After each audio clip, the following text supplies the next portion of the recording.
চিকিৎসক নার্স না থাকায় বছরের পর বছর পড়ে আছে সেন্ট মার্টিন দ্বীপের একমাত্র সরকারি হাসপাতাল।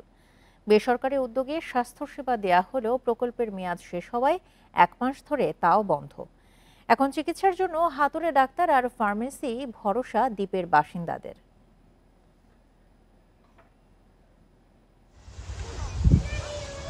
সেন্ট মার্টিন দ্বীপে 2008 সালে উদ্বোধন হয় 10 শয্যার সরকারি হাসপাতাল। কয়েক বছর ঘুরতেই তা উন্নীত 20 শয্যায়। তবে চিকিৎসক ও নার্স সংকটে পড়ে আছে হাসপাতালটি। স্থানীয়রা বলছেন, উদ্বোধনের পর হাসপাতালটিতে চিকিৎসক নার্স সহ কর্মকর্তা কর্মচারী নিয়োগ দেওয়া হয়। তবে কিছুদিনের মধ্যেই সবাই হাসপাতাল ছেড়ে যান। এরপর থেকেই বন্ধ সেবা।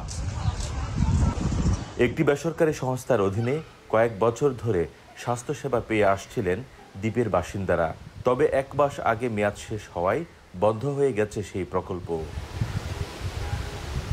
এখন রোগব্যাধিতে দ্বীপবাসীর ভরসা হাতুড়ে চিকিৎসক আর ফার্মেসি।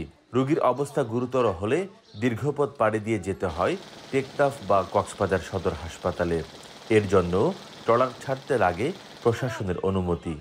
পানিবাহিত রোগ বা সিজনাল অনেক রোগের কারণে অনেক অসুস্থ, কেউ ট্রিটমেন্ট পাচ্ছে না।